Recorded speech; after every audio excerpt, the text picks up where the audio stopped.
back, ladies and gentlemen. Coach K. Yeah, Coach, we're sorry you had to hear us instead of Braylon. Braylon was giving a lot of good answers. He was complimenting Dan Hurley. He was talking about how he's his role model. He's his idol. He likes getting coached, knew that he was going to have to get coached, and he said every shot felt good. What a winner for them. That's a story they're going to remember forever. Now, you on the Duke side, obviously not great. Your team, I think John's primary concern, and he does a great job of this, he and his staff, making sure you take care of those young men. They had a magnificent season, one of the best ever, and you lose. It's brutal. It's so abrupt, and from the joy to the agony, and to especially make sure that you embrace collective responsibility, that you win and you lose together, so that no one individual player bears the burden of that alone. And I felt so bad for Caden Boozer because I felt after the interviews afterwards, one, he was man enough to do the interviews, and he took individual responsibility for it, and hopefully, I'm sure his teammates and his coaches hugged him afterward and said, but it wasn't one play. I'm telling you, we turned the ball over too much because of Connecticut's defense. And what happened, Connecticut had a hard time scoring, but when you get live ball turnovers, you have numerical superiority going down to the offensive end, and you take it to the hole better, and they got their offensive mojo going. And really, two of the biggest shots was from DeMary. Duke was up 10, and he hit a corner three. One of our kids, Nick, trumped it with to go back to 10, and boom, he trumped that by hitting 2 threes. And those were, you talk about huge shots. Those were amazing shots. You talk about numerical superiority. They were 1 of 18 from 3 in the first half. Dan Hurley found out about that in a post-game press conference in real time. He had a hilarious reaction, both hands to his face of embarrassment after such a huge win. He said, the assistant coaches were telling me it was bad. I did not know we were 1 for 18 in the first half. Then he said, at some point, we're going to have to start knocking down a 3 if we're going to want to win this game. You talk about the numerical superiority. What you're saying is whenever you play good defense, you get turnovers, you get high percentage shots. So if it's not falling, all of a sudden it's a gritty way back into the game. And then they end up 4 of 5 down the stretch for 3. So they get hot late. They bop the wood. That's classic Dan Hurley football, it feels like, in the end. And on that note, D-Butt, UConn Husky, has a question for you. Yeah, Coach, I was just talking to Braylon about this. Kind of in the midst of a game, whether you're down big, you're on Hurley's side, UConn side, I feel like it's easier as a player, I know, to keep fighting, stay hungry. But on that opposite side, when you have a big lead, maybe some complacency, how do you handle that as a coach? What is tougher as a coach, being up, handling that success in the middle of a game, or being down, kind of still chasing those guys? Well, I'd rather handle it when we're up. That's a hell of a lot better. But what you hope is you can knock them out. And some teams allow themselves to get knocked out. Danny's team did not allow themselves to get knocked out. We talked about this last week about making adjustments, and whatever Dan did at halftime with his defense, they were a different team defensively in the second half. And seeing the ball go in, and they were aggressive offensively then and got Duke into some foul trouble. So they saw free throws go in, and they saw some layups go in, and that gave them the momentum. But that really, to Connecticut's credit, that they were not going to get knocked out. And our guys did a great job, but we turned it over too much. Heartbreaker for Krzyzewskiville. It was heartbreaking. I'm telling you. I haven't coached for 4 years now, but again, it was a great basketball game.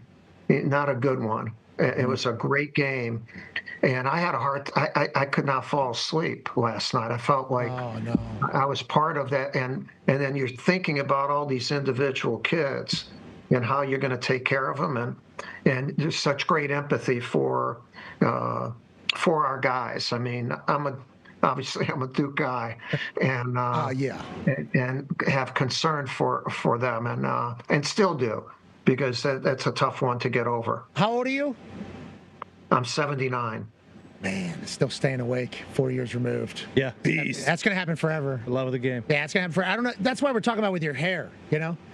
Look like if you're staying up, not sleeping, to 79 for a game you're not even coaching. Just built different. Hey, Pat, let me make one other point. Okay. For my entire time as a coach, I love being in the moments of those players. The highs, the lows, they kept you young. Because you were in their moment. You weren't watching their moment. You were in their moment. And Danny and John Shire, they're in the moments of their players. So, what Danny was doing after the game, I'm going to send them a few diapers as they go forward. That's in the moment. And John Shire was in his moment, taking care. And so that's the kind of thing I kind of relived last night. And even though it was bad, it felt good to be in that moment with our team. Aren't sports the greatest, Coach? They are. Sports are the absolute greatest. And obviously, you talk about the joy and the heartbreak. But for us as fans, it was a magical game. Let's talk about the rest of the Elite Eight and the Final Four now. Let's head to the Big Ten world. Go ahead, Ty. Yeah, Coach. Before last night, I think you could argue that the Big Ten kind of stole the weekend. And then obviously, we talk about that, and it was insane. But I want to go back to something that you've been talking to us about kind of for several appearances now that we've had you. When it comes to Illinois, they were they have all these European guys who are older. They're so much size, so physical. Do you think we're kind of seeing in real time that this might be a blueprint that a lot of teams will try to employ going forward? Because, boy, I tell you what, Iowa kind of gave them everything they had early, and it really didn't matter. They were just so physical and so dominant inside. Do you think we're kind of seeing in real time, like, oh, this might be something that a lot of these schools kind of try to rely on and use to go deep into the tournament in the future? Yeah, most definitely, and it'll be a combination because the Arizona and their game against Michigan will have the international players also. Arizona and Illinois have the best combination. Actually, Illinois has a few more of international, a young player, a freshman, and some older veterans. That combination, and what it produces because of the portal, if you get a transfer, they're older. The international players are older also. And so what we're seeing is older, good teams. And as long as NIL and rev share are there, we're going to continue to see it unless in a couple of years, if there's NBA Europe, what kind of contracts would come from that. A fascinating little... And rev share, rev share is what schools can pay, but NIL is added to it. So, look, these young men are making a lot of money. God bless them, they should. They're putting on a great show, and that's the model from now on. And then like a big phrase, a big term is roster management. And so in the next few weeks, with the portal opening up, who's going pro, who's transferring, how these teams manage their roster. And you can come back. If you're a big-time program, you can come back in 1 year. Because you could bring 10 new players in. Coach, hypothetical here, and I know you're not in there, but let's say somebody at West Virginia was an alumni. Okay. Wanted to take maybe a Euro trip. Okay, I want to go take a Euro trip, check out some of these European pros. Naturally. I found 4 of these guys that I like. Mm-hmm. These guys be good mountaineers. How much are these guys making, actually? How much money are these guys making in college hoops right now? Because the money around college football was like, there was like a 6, 6.5, 7 coming at the quarterback position. Now, obviously, that is a different animal, and who knows what's real, because nothing needs to be actually reported, which is kind of a part of the entire problem, because what is the market? Everybody just kind of makes it up as they go, but I think people kind of have a sense. For basketball, I'm not talking about a Duke, but let's say at basketball, what is the going rate for like a top guard or a top big or a top something like that? Has that already been figured out? Yeah, it's 7 figures, and what level of 7 figures it is. The thing that you mentioned, though, you would not be able to just go over and watch them all play.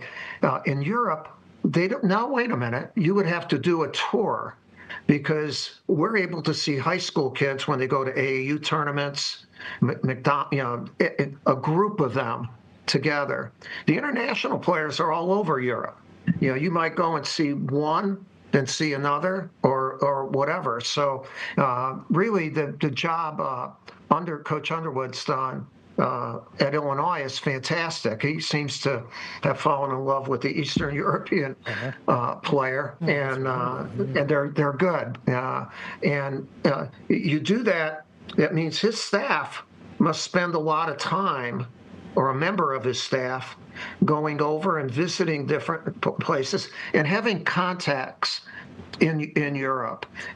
How you recruit now is so much different than when I recruited. It's so much different. That's why John Shire's done a much better job than I would have done in putting this whole thing together. I don't think that's true. I'm not going to let you say that. I like you complimenting Shire because he's probably taking a lot of heat right now in your world, but you would have figured it out. You would have figured it out. Well, I would have had him as an associate helping me figure it out. Yeah. Exactly. You would have had it figured out. So I understand what you're saying, and this is just like Saban too. Saban's like, I don't think I would have been able to. It's like you would have. You would have been able to figure it out. That's a whole different beast. Like going European. Obviously, Coach K would figure it out, but going over there, knowing which leagues, because like you said, the AAU circus here, you're going to get the top players playing against the top players. Now going over there, language barriers. I'm sure people around that's a whole different. What was that, Doc? They're men too. They're men. They're men. They're not 18-year-old boys, and they played against men. They've been pros for X number of years, 2, 3, 4, 5 years. And so, when it says on the rosters, some of the international players are freshmen, look at their age. Okay, look at their age. They're not 18. What was that movie where they went to Spain and Balboa? Yeah. And then there was a documentary down in Africa too, right? I think there's like basketball academies down in Africa. NBA basketball academies all over the world, and the NBA.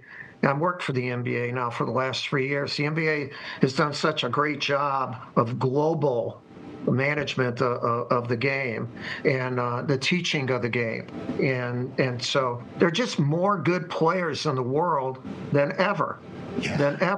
And college basketball now is not U.S. It's the world, for crying out loud. Yeah, West Virginia needs to get a little worldly. Yeah, West Virginia needs to get a little worldly. They're focused on. They got that Canadian guy. Yeah. That's not what I'm talking about. I'm talking about over there. Okay. I'm not talking about up there. I'm talking about over there. There are a lot of great Canadian players. Steve Nash, I got respect. Okay, so Justin Bieber can obviously shoot well. SGA. Yeah, I got a lot of respect. Okay, for the Canadians. But what I'm talking about is we want the Luka. You want the Euro step. Yeah. And I know Stojakovic is from here, but I want. No, he's got that flair. Yeah, once you guys win the thingamajig out there. Have you heard about this new tournament that's going to rival the Final Four, the Super Duper Other Crown? West Virginia's playing against the Toronto Blue Jays. Just early look at this bracket. Not yet. You guys have to publicize that a little bit more. All right, let's get back to the Final Four. Tone has a question for you. Jeez. Yeah, Coach, I have a question about Michigan. They have won by 21, 23, 13, and then 33 against Tennessee yesterday. As a coach, does that concern you at all going into the Final Four that they haven't played a close game in this tournament yet? Or do you believe that it's a good thing that they're playing so well that they're blowing out teams? I feel like UConn might have done that a couple years ago where they just blew out teams their entire run. Well, your points about Michigan are well taken. They're on a roll. They lost their backup point guard about a month or so ago, and it took them just a little bit to regain their continuity. See, continuity is key. I thought it hurt our team with the injuries to have continuity going in being in the tournament. They are on a roll right now. They are having fun together. They have 8 guys who can play. Lindenborg is really as good as anybody in college. I'd still vote for our guy for National Player of the Year, but Lindenborg's right there. And Mara's unbelievable. I mean, he's 7'3". Yeah, Coach, you mentioned Dusty there, and it feels like right now, looking at these four teams, all four, leaders, all four head coaches are, very in-your-face type coaches, kind of old school, like we say, but they've led their teams in their respective to win their region. What is this week like? How much of an advantage do you kind of give Hurley, just because he's gone through it more recently than some of these other guys, and he's won kind of on his own with that back-to-back run UConn had? Or do you kind of think maybe some of these other schools, Illinois in particular, they're so young, they don't even have to think about it? And I say young as in they're running the tournament. None of these guys have the pressure or thought of like what to expect, even though they're much older European players. What do you think about that aspect? Do you kind of think UConn might have a little bit of an advantage just because they know, hey, this is going to be the media day, this is going to be the stuff they're going through, or where do you kind of see that going into this weekend? Well, it's a good point about Danny. I mean, obviously he's won 2 national championships, so he's driven that road before and driven it really well. It's a long week. It's, everyone is euphoric around you. I think these first couple days, probably to enjoy it a little bit more and find out when you stop enjoying it, like later in the week. Is it the Wednesday or the Thursday? When do you get there? You can get there too soon. Danny probably has, I don't know if he's done the same travel each time, but how do you do that? How do you get adjusted there? And then while you're there, what access do you give the players to everyone else? Because everyone's going to want to be around them. You guys brought up a point about Lucas Oil and being in the dome and shooting. That's as good a place to play the Final Four as there is. I can remember our last Final Four there. We won 3 championships in Indy, 2 in Lucas Oil. And I remember walking up for I get chills thinking of it, walking up for the championship game and how beautiful it was. Like, I'm saying, holy crap. Thank you for saying this. This is magnificent. I think it'll lift up all the kids. It's like Saturday's a moment in time for all these teams, and 4 champions under one roof. It's the best day in college basketball, and to do it in Indianapolis, where you can feel the tournament all the time, wherever you're walking, eating in Lucas Oil. Man. Yeah. I'll tell you what, you're 100% right. Indy should host all of these. Yeah, they should. Every single time. Bring it to Indianapolis. Does Coach K have any say? He should. Here is the first look at Lucas Oil Stadium as it is getting pieced together. That stadium has hosted many things. Olympic swimming trials. Mm-hmm. They put an entire Olympic-sized pool in there that was deeper than France's pool, I think, whenever they put it in the stadium. Anytime they did basketball in there, your immediate thought is, I always hate the way a court looks inside a stadium. It looks stupid. They have that thing executed perfectly. They shut that thing down. It just looks like a massive basketball arena. It doesn't feel like you're too far away. It feels alive. And I appreciate you saying that, Coach. As somebody that's obviously played in there, that means a lot, obviously, coming from you. It feels like it's a great venue. It does feel like it's a great venue. Nothing against all the other venues, but if they ever had a permanent home for it, it would be there. Wow. And by the way, the people who own the tournament are the NCAA. The NCAA owns the tournament, and that's where they're at. And maybe while the tournament's going on, they could meet and figure out how the hell to put guardrails and transparency. Okay. What the hell's going on? Let's not try to deflect this because Duke's not in the Final Four. Okay, we know there's a lot of things to figure out. The Final Four in Indianapolis will be incredible. Shout out to Scott Agnes on the photo there for it coming together. And we appreciate the hell out of you, Coach. Thank you for joining us. Please send our positive words to the Duke Blue Devils. And also a reminder, that was one of the biggest moments in the history of basketball last night. What happened? Huge. That was gigantic. Then there, you guys' positive words. What's that? I'm a Husky, baby. He says no positive words to Shire from him. No, you should be proud, man. I mean, look, one of the reasons they won is on-the-court leadership. Caravan is magnificent. For him to make that shot, the 3 before, and then have the presence of mind to throw it to Mullins, not throw it, pass it to him. that was one of the great plays, the pass. Bopping heads, isn't it? Well said, Coach. Hey, first you bop the wood, then the heads start bopping. Then you got some real stuff going on. We appreciate the hell out of you, Coach. All right. See you guys. You're the man, ladies and gentlemen, Coach Krzyzewski. Yeah, Coach. Coach.